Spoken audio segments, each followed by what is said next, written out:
रब्बी यस्सिर वला तुअस्सिर वतम्मिम बिल खैर वबिका नस्तईन या फत्ताहु या फत्ताहु या फत्ताहु रब्बि ज़िदनी इल्मा रब्बि ज़िदनी इल्मा। अस्सलामु अलैकुम वरहमतुल्लाहि वबरकातुहू। बच्चों, कैसे हैं आप सब? हम मेरा ठीक है। नाम बरकातहू। मेरा नाम शाजिया सईद है। मेरा नाम शाजिया सईद है। ओके आंसर इन बेटा, योर माइक चैट। म्यूट कर लीजिए। मैं आज आपकी न्यू टीचर हूँ और मैं अल्लाह ताला के सिफाती नामों में से एक नाम अल खालिक के बारे में आपको कुछ बताऊंगी, आपको कुछ समझाऊंगी। अल्लाह के सिफाती नामों में से एक नाम अल खालिक, पैदा करने वाला, the creator, the fashioner, the perfectionist, बला वहुवल खल्लाकुल अलीम, बेशक बेहतरीन पैदा करने वाला, उन चीज़ों का भी जो हमें नज़र आती हैं और जो नज़र नहीं आती हैं। बच्चों, जिस ज़मीन पर हम चलते हैं, दौड़ते हैं, उनमें पेड़ हैं, पहाड़ हैं, नदियां हैं, जानवर हैं और हम सब इंसान मौजूद हैं। उस ज़मीन को और उस ज़मीन के नीचे जो कुछ भी है, उन सब को पैदा करने वाला कौन है? अल्लाह है। अल्लाह। आसमान को, जिसमें चांद है, सूरज है और जो अल्लाह के हुक्म से चलते हैं, अपने उनकी एक राह है, उनकी एक रफ्तार है, वो उसी पर चलते रहते हैं।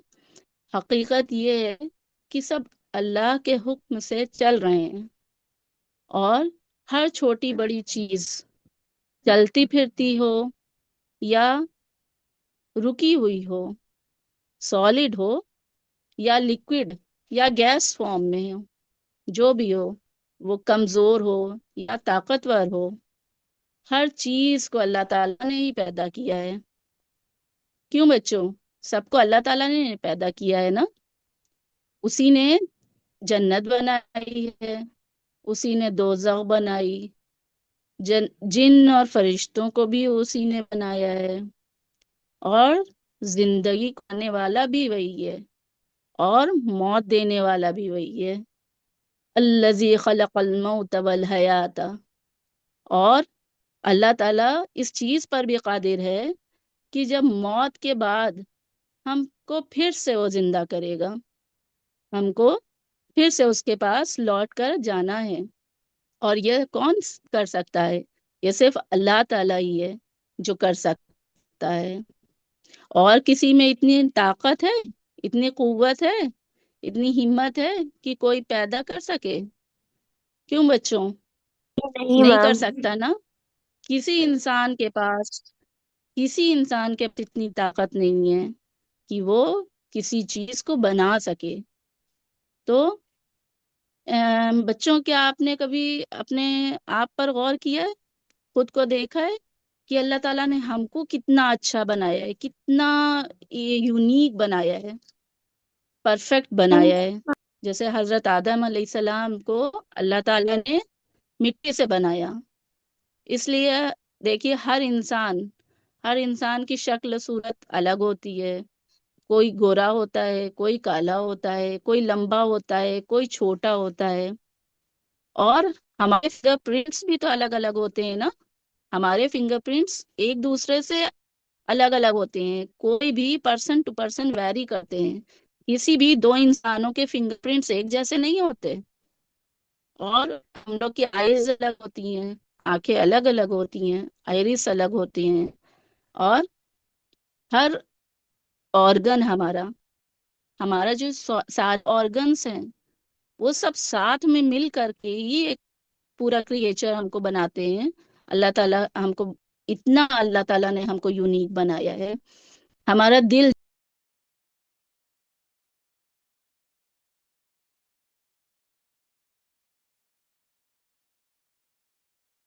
तो बच्चों, आपको बात समझ में आ रही है शाजिया मैम की? ताज़िया मैम की मैम। आपको बात यस जी। Ma'am. Yes ma'am. Yes ma'am. बिल्कुल, यस अल्हम्दुलिल्लाह मैम। माशाल्लाह, मेरे बहुत बच्चे जी अच्छे बच्चे। हैं। तो देखिए, आप यस लोग गौर मैम। से ताज़िया यस मैम की बात मैम। सुनिए, दिल ठीक है? है। Please please mic mute, mic mute. जी सुनिए बेटा, वो आंसर चैट। म्यूट कर लीजिए, म्यूट कर लीजिए बेटा। और हमारा दिल कैसे चलता है, एक रफ्तार है उसकी, एक रफ्तार से वो चलता है। न ज्यादा तेज चलता है, न ज्यादा धीमे चलता है कि उसकी स्पीड कभी बढ़ जाए या घट जाए, नहीं ऐसा नहीं होता है। हमारी हमारी बॉडी का हर ऑर्गन एक साथ होकर भी डिफरेंट वर्क करता है। सब लोगों का काम, हर ऑर्गन का काम अलग अलग होता है, मगर वो क्या है कि हम सब हमारी बॉडी के अंदर ही रहते हैं और सब अपना अपना काम अलग अलग तरीके से करते हैं, क्योंकि अल्लाह ताला ने सबको उनका काम समझाया हुआ है कि सबको कैसे काम करना है। और हम अल्लाह ताला की बनाई हुई बेहतरीन क्रिएशन है, और दुनिया में जो कुछ भी है वो सब अल्लाह की क्रिएशन है, और हम सब एग्जाम्पल हैं बहुत अल्लाह ताला की बेहतरीन क्रिएशन का। और आपको पता है ना, हम सब क्या हैं, अशरफुल मखलूकात हैं। अल्लाह ताला ने हमको अशरफुल मखलूकात बनाया है, और हमको दिमाग दिया है, इतनी सलाहियत दी है कि हम क्या कर सकें, हम अल्लाह ताला की नियतों का इस्तेमाल कर सकें, नेमतों का इस्तेमाल कर सकते हैं, और उसके अल खालिक होने की खूबी को समझ सकते हैं, उसकी पहचान कर सकते हैं। अल्लाह खालिक होना हम ऐसे भी एक तरीके से समझ सकते हैं, या सिर्फ मटेरियल से ही नहीं चीज बनाता है, उसके पास कोई मॉडल नहीं होता, उसके पास कोई इमेज नहीं होती, उसको इमेज की जरूरत ही नहीं है, उसको किसी मॉडल की जरूरत ही नहीं है। वो बिना मॉडल के ही चीजें बना सकता है, बिना कोई चीज मटेरियल हुए वो चीजें बना सकता है। He creates everything from nothing, from non existence to existence, यानी वो कुछ भी चीज बना सकता है, उसके लिए कोई चीज मुश्किल नहीं है, वो हर चीज को कर सकता है। और जैसे बच्चे लोग ने बोर्ड बनाई है, आप लोग जब बारिश होती है तो पेपर बोर्ड बनाते होंगे ना, और पेपर यस बोर्ड मैम। बना करके पानी में तैराते होंगे ना। तो पेपर बोर्ड के लिए आपको किस मटेरियल की जरूरत, किस चीज की जरूरत पड़ती है, पेपर चाहिए ना। पेपर के बिना आप बोर्ड बना लेंगे, नहीं बना सकते ना। तो यही है कि अल्लाह ताला है, वो कुदरत वाला है, वो बिना चीज के भी सब कुछ बना सकता है, बिना किसी भी चीज के कुछ भी बना सकता है। अल्लाह ताला ने हमको ऐसे कुव्वत, अल्लाह ताला को समझने के लिए अक्लमंद जो हम लोग हैं, अकल दी है अल्लाह ताला ने हम लोगों को, तो उस अकल से हम अल्लाह ताला को समझ सकते हैं, अल्लाह ताला की क्रिएशन को समझ सकते हैं, और उसकी बताई हुई, उसकी आई हुई चीजों को देखकर समझते हैं, और उन नेमतों से हम कुछ न कुछ नई चीजें बनाते हैं। जैसे क्या हम कुछ नया बनाते हैं, इन्वेंशन करते हैं ना, कुछ डिस्कवर करते हैं, जैसे अ,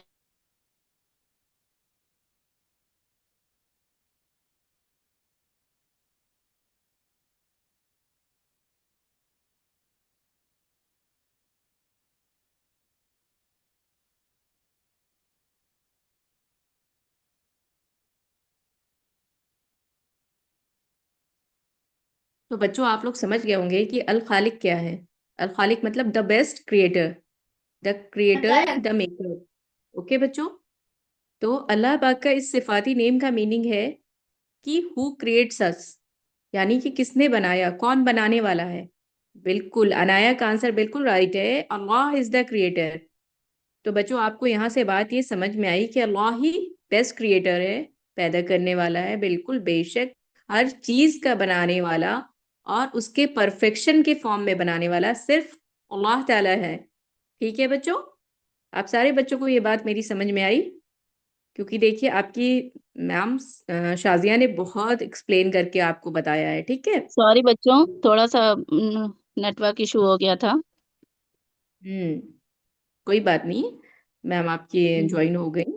अब अल्लाह आपने समझी इस बात को कि अल्लाह इज द बेस्ट क्रिएटर। तो इसी बात को आगे बढ़ाते हुए आपकी दूसरी मैम के पास चलते हैं, आपकी मैम फरीदा। ठीक है, मैम फरीदा आ रही हैं और वो इस बात को और समझाने के लिए कि अल्लाह बेस्ट क्रिएटर कैसे हैं, उस बात को समझाने के लिए वो देखिए आपको किस प्रॉफिट स्टोरी से करके बताती हैं। सब लोग बहुत एक्साइटेड रहते हैं ना प्रॉफिट्स के बारे में जानने के लिए। तो most welcome. Oh wow, Safwana ने तो मोस्ट वेलकम भी कर दिया। Allah is the best creator. Okay, अल खालिक। चलिए। अस्सलामु अलैकुम वरहमतुल्लाहि वबरकातुहू। प्यारे बच्चों, प्यारे बच्चों, अस्सलाम वरहमतुल्लाहि वबरकातुहू। आंसर इन वालेकुम योर अस्सलाम चैट वरहमतुल्लाहि किड्स। वबरकातुहू। वालेकुम अस्सलाम। Answer in your chat kids.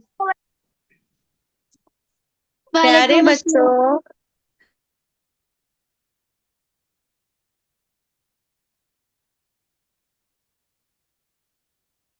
Farida ma'am आप अपना माइक ओपन कर लें प्लीज।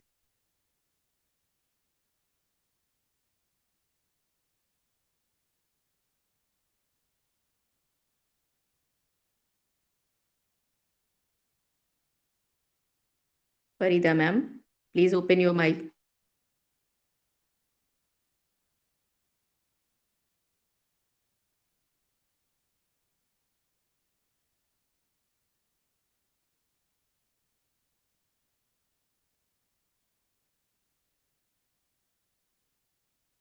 मैम फरीदा, आपको आवाज आ रही है मेरी?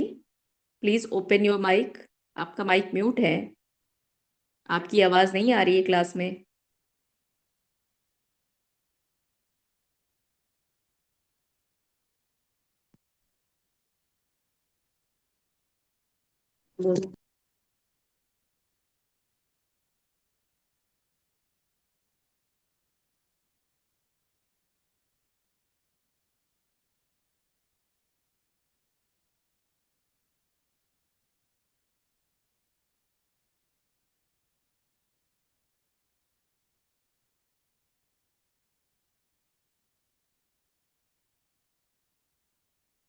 फरीदा मैम आपके एंड पे कोई प्रॉब्लम है?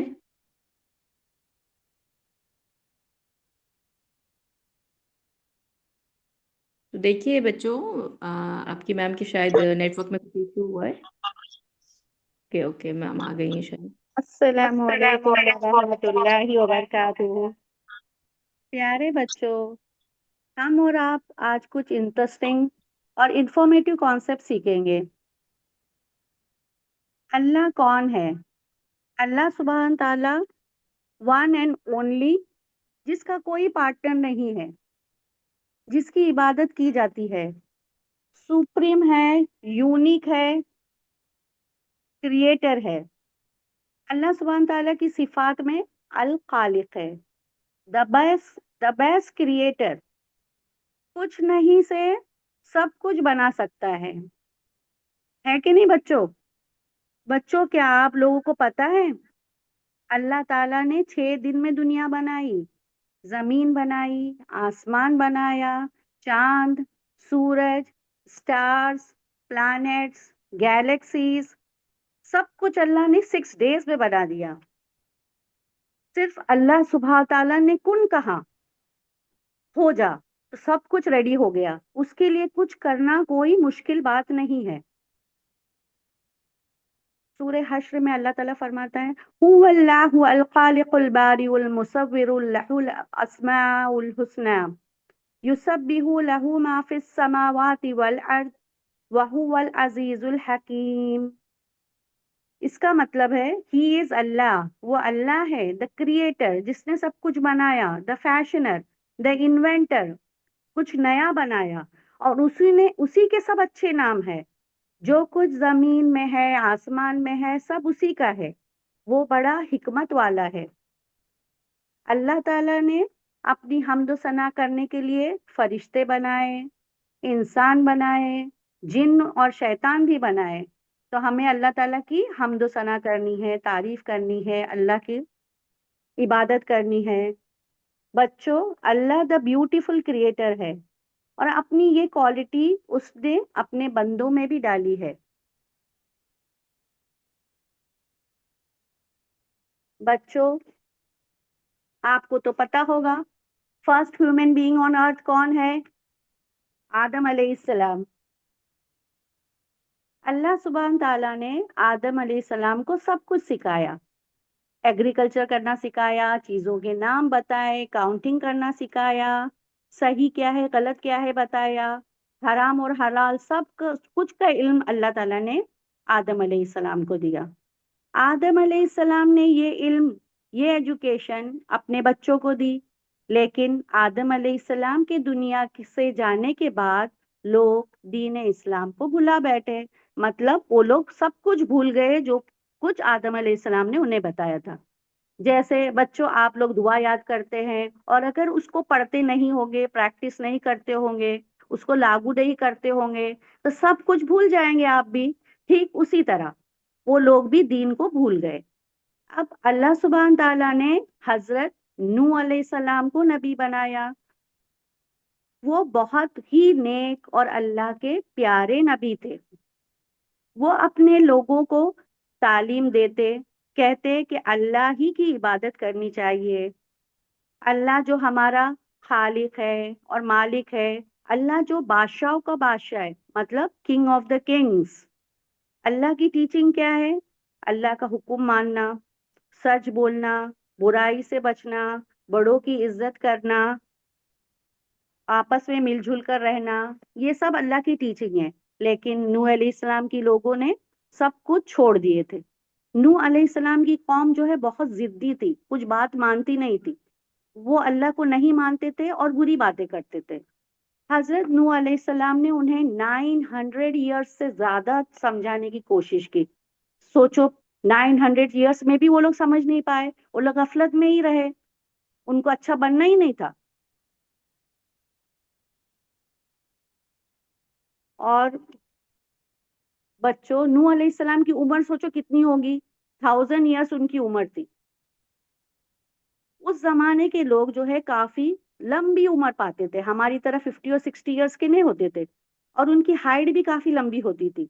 हम लोग की हाइट तो 5 या 6 फीट होती है। उस जमाने में वो लोगों की हाइट 10 फीट या उससे ज्यादा ऐसी होती थी। अब हम अपनी पॉइंट पे आते हैं। बच्चों, नूह अलैहिस्सलाम जो है नेकी की दावत देते थे, समझाते थे, इसके बाद भी वो लोग नहीं मानते थे। फिर अल्लाह ताला ने नूह अलैहिस्सलाम को क्या हुक्म दिया पता है? अल्लाह ताला ने कहा, एक बड़ी सी कश्ती बनाओ, शिप बनाओ। शिप तो जानते हैं, नूह अलैहिस्सलाम ने शिप बनानी शुरू कर दी। वहां के लोग बड़े ही बदमाश खराब लोग थे। वो लोग जो है हंसने लगे, कहने लगे ये तो पागल हो गए हैं, जमीन पर कश्ती बना रहे हैं, इसका क्या करने वाले हैं ये। लेकिन बच्चों, नूह अलैहिस्सलाम अपना काम करते रहे क्योंकि ये अल्लाह का हुक्म था। इसी तरह हमें भी अल्लाह के हुक्म को हर हाल में फॉलो करना है, चाहे लोग कुछ भी कहे। बच्चों, क्या आप जानते हैं वो शिप कैसी होती है? शिप जो है बहुत बड़ी होती है, जिसमें कई फ्लोर्स होते हैं। जैसे हमारी बिल्डिंग में फ्लोर्स होते हैं, फर्स्ट फ्लोर, सेकंड फ्लोर, उसी तरह उसमें भी कई फ्लोर्स होते हैं। जब कश्ती रेडी हो गई तो अल्लाह सुब्हान ताला ने क्या हुक्म दिया?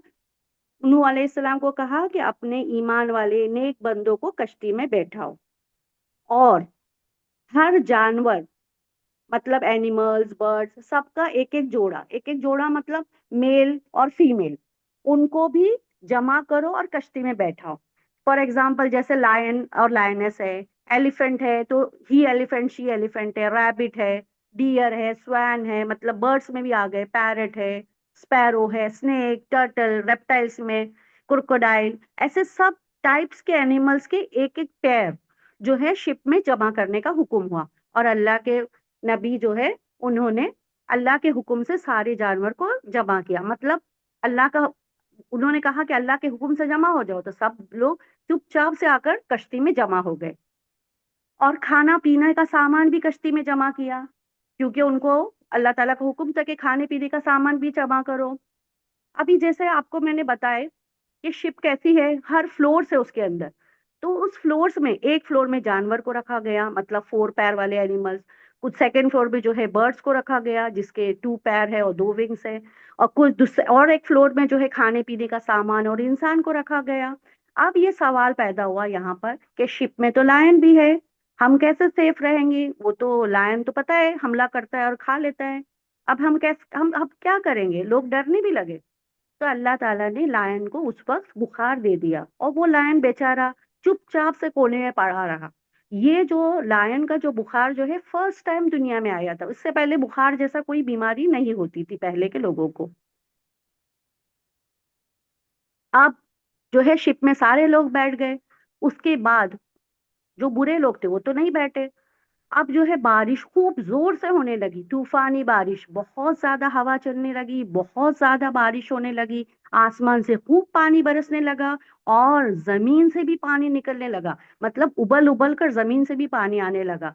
देखते ही देखते सब कुछ डूबने लगा। जैसे घर, छोटे छोटे घर थे, डूब गए। बड़ी बड़ी ट्रीज थी, डूब गई। सब कुछ पानी के अंदर, सब कुछ पानी के अंदर, सिर्फ पानी पानी दिख रहा था।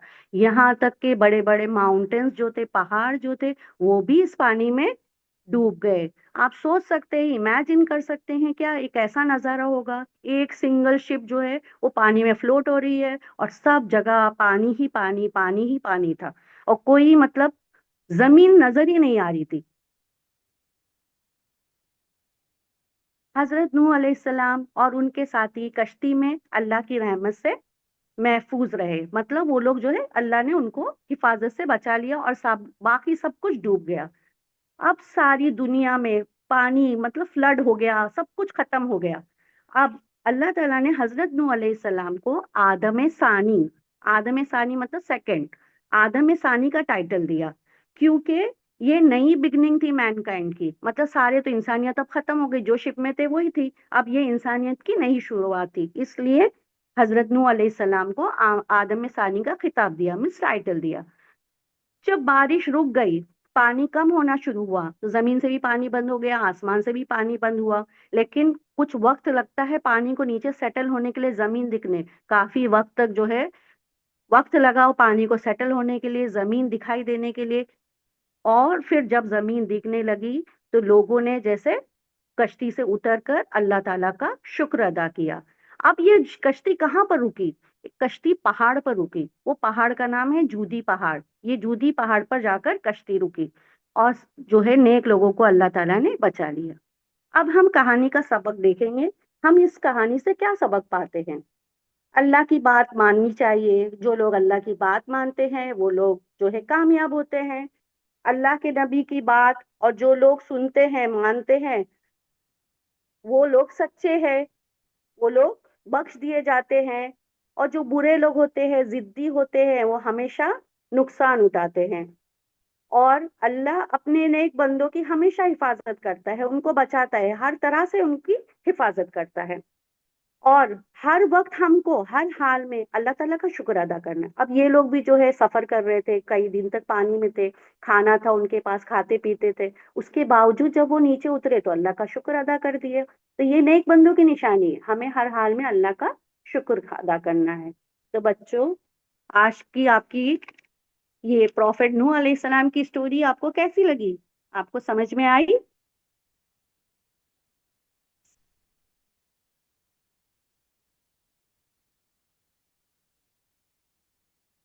आवाज आ रही है क्या? अल्हम्दुलिल्लाह, जी। अल्हम्दुलिल्लाह, बहुत बहुत खूबसूरत जो है आपका बयान था। बहुत अपने बहुत अच्छे से हमारी स्टोरी को क्रिएट करा और बताया। तो बच्चों, आपको यहाँ से समझ में आया कि अल खालिक, द क्रिएटर, अल्लाह पाक ने दुनिया को पानी में सबमर्ज हो गई, दोबारा फिर नूह अलैहिस्सलाम के हाथों फिर दोबारा जो है बोट में जितने भी पीपल्स थे, वापस जब फ्लड उतरा तो क्या हुआ, सारे पीपल्स जो है नीचे आए, और फिर से जो है अल्लाह ने फिर से दुनिया क्रिएट कर दी। तो कौन बेस्ट क्रिएटर हुआ? जो अल्लाह। डिस्ट्रक्शन के बाद भी क्रिएट करता है, वो कौन हुआ? बेस्ट क्रिएटर कौन है? अल्लाह। तो अब आपको यहाँ से बात समझ आई कि बेस्ट क्रिएटर का क्या मीनिंग है, कि सब कुछ खत्म होने के बाद भी दोबारा अल्लाह ने सब कुछ दोबारा तैयार कर दिया जिसमें हम रह रहे हैं, और बेहतरीन दुनिया और खूबसूरत दुनिया। ठीक है, तो आपकी मैम ने बहुत अच्छा बताया और सारे बच्चे मेरे ख्याल से समझ भी गए होंगे, क्योंकि जब आपसे आंसर्स पूछे जाएं तो इंशाल्लाह सारे बच्चों को आंसर्स पता होंगे। ठीक है, बिल्कुल। तो बेटो बच्चों अब हम चलते हैं अपने नेक्स्ट पार्ट पे, मखरज पढ़ते हैं, क्योंकि अब क्लास एंडिंग की तरफ जा रही है तो सारे बच्चों के मखरज क्लियर होने चाहिए। ठीक है, तो अभी ये लास्ट आपने क्या पढ़ा, आज थोड़ा सा रिवीजन करते हैं, फिर उसके बाद हम आपको आज नया एक आर्टिकुलेशन पॉइंट बताएंगे। आप लोगों ने पढ़े कि हुरूफे तहज्जी या हुरूफे हिजा यानी कि अलिफ बा ता सा कितने हैं? 29। और जब हम हमजा और अलिफ को एक कंसीडर करते हैं तो वो 28 होते हैं। और जो इनके बिल्कुल अनाबिया बिल्कुल 29 और 28। और जो इनके मेजर पार्ट्स हैं, मेजर एरिया हैं जहां से ये अदा होते हैं, उनको हमने क्या कहा था? उसूल मखारिज या आर्टिकुलेशन पॉइंट, जिसमें से आपको अल जौफ और अल हलक अभी आपकी अस्मा मैम ने रिवाइज कराए थे। ठीक है, तो अल जौफ का किसी को याद है कि अल जौफ के लेटर कौन कौन से थे और अल हलक के कौन कौन से थे? हाँ, हुरूफ, बिल्कुल। किसी को याद है? चलिए हम बता देते हैं कि अल जौफ में आपने पढ़ा था अलिफ मद्दा, या मद्दा और वाव मद्दा। और वो कहाँ से अदा हो रहे थे? माउथ के एम्प्टी स्पेस से। जो माउथ का खाली हिस्सा है वहां से फर्स्ट आर्टिकुलेशन पॉइंट यानी कि अल जौफ वो कहलाता है। और वहां से हम आपके 3 लेटर्स वहां से अदा होते हैं, अलिफ मद्दा, वाव मद्दा, या मद्दा। और इनको पढ़ा कैसे जाता है? 2 हरकत खींच कर, 2 काउंट। ठीक है, एक अलिफ के बराबर यानी कि 2 काउंट खींच कर इसे पढ़ते हैं। और एग्जाम्पल हमने आपको क्या दिया था? नू, ही, हा, बताया था ना। और उसके बाद आप पहुंचे थे अल हलक पे। अल हलक के आपने 6 लेटर पढ़े थे, हमजा ह, आइन ह, गैन खा। ये आपने बिल्कुल देखिए, हबीबा ने किया आंसर बिल्कुल। तो बच्चों आपके यहाँ तक 2 आर्टिकुलेशन पॉइंट यानी कि 2 ऐसे एरियाज जहां से हमने 6 + 3 9 लेटर्स अदा किए हैं। आज हम लेते हैं आपका लिप्स वाला पार्ट यानी कि अशफतान। अशफतान मतलब लिप्स।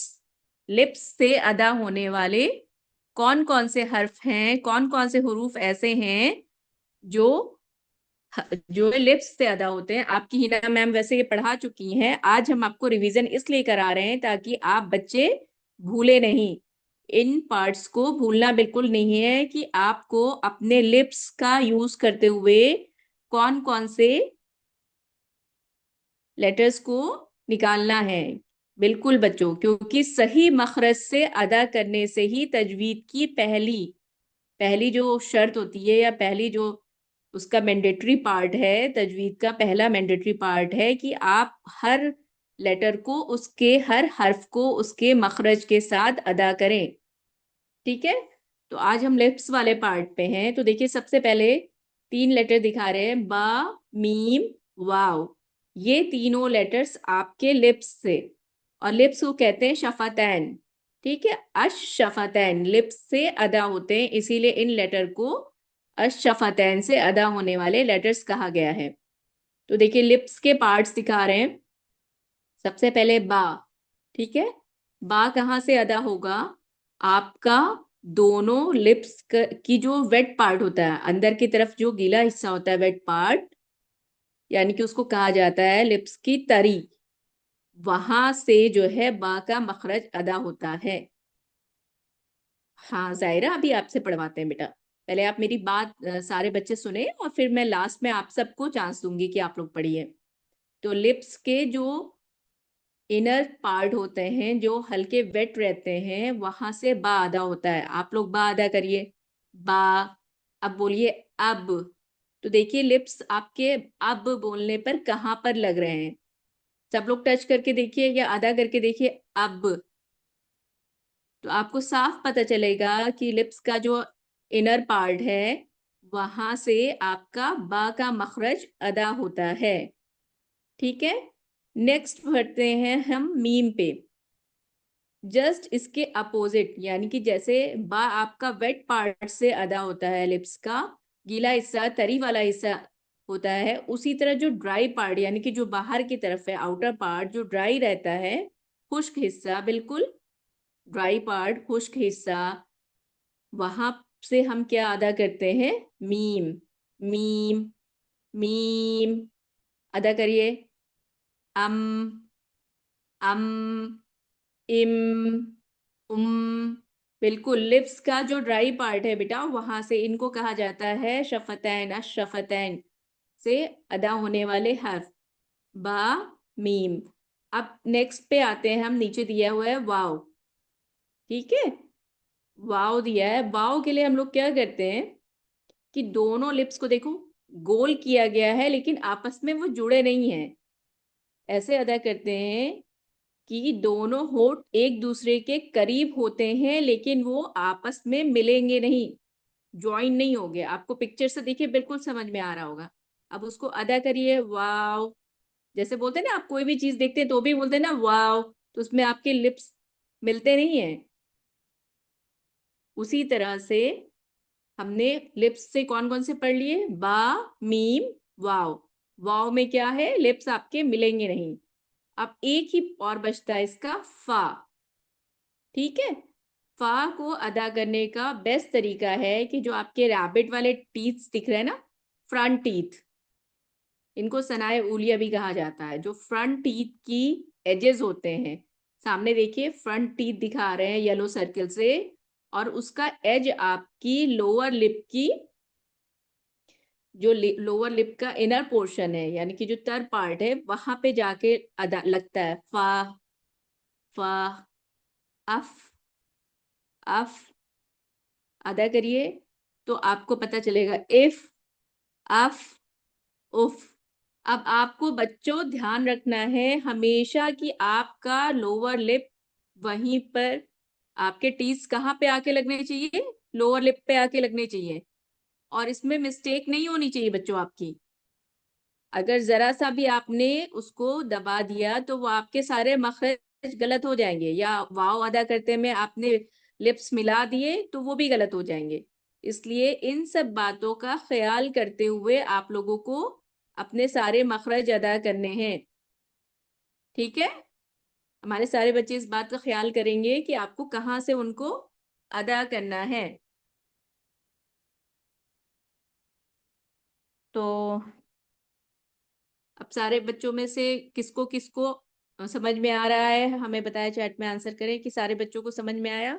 अल हलक के कौन से हर्फ हैं, और लिप्स के कौन से, यानी कि अशफतैन से कौन से हैं?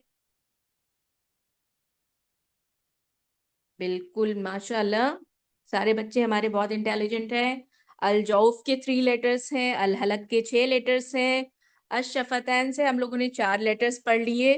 तो 9 + 4 आपने कितने लेटर्स पढ़ लिए? 13 लेटर्स आप लोगों के पूरे हो गए हैं।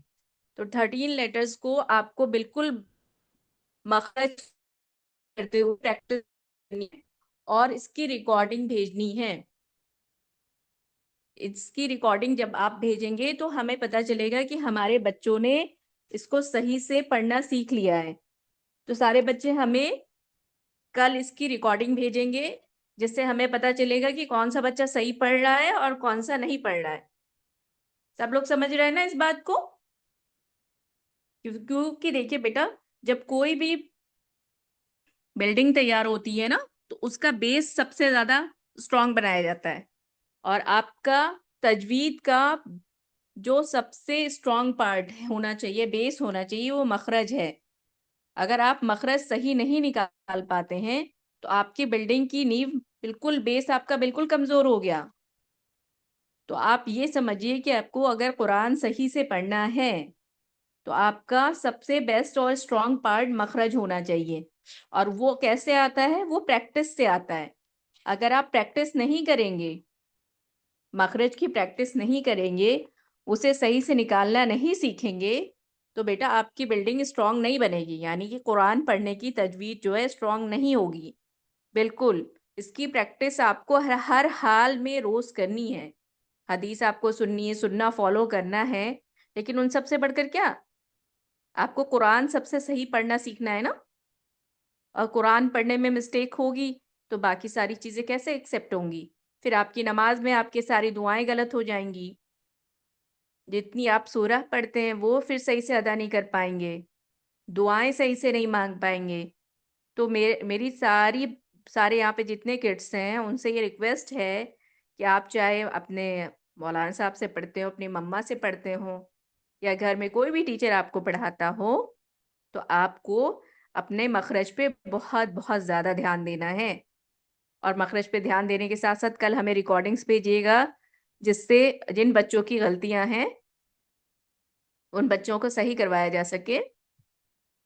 और दूसरी बात ये कि आप भेजिएगा तो हमें इसी तरीके से भेजिएगा कि मैम, अल जौफ के 3 लेटर्स हैं, अलिफ मद्दा, वाव मद्दा, या मद्दा।